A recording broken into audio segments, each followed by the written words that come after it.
utos na bawal magnakaw at bawal pumatay. Pangalawa, nakita naman po natin ang gawain ng Kingdom of Jesus Christ, no? At saka ng SMNI Foundation. Wala pong tigil yan magbigay ng tulong sa lahat ng mga nangangailangan ng tulong.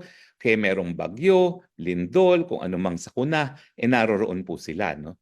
Hindi naman natin masasabi yan sa ibang mga pananampalataya, no? Talaga namang consistent po dyan ang Kingdom of Jesus Christ. So bagamat ako hindi po miyembro ng Kingdom of Jesus Christ, nakita ko kung paano gumalaw po ang kingdom dahil ako po ay naging bahagi ng SMNI at naniniwala po ako na yung mga nanampalataya sa Panginoon, bagamat iba't iba ang specific na teolohiya, ayan po ay susunod sa utos na bawal magnakaw, bawal pumatay.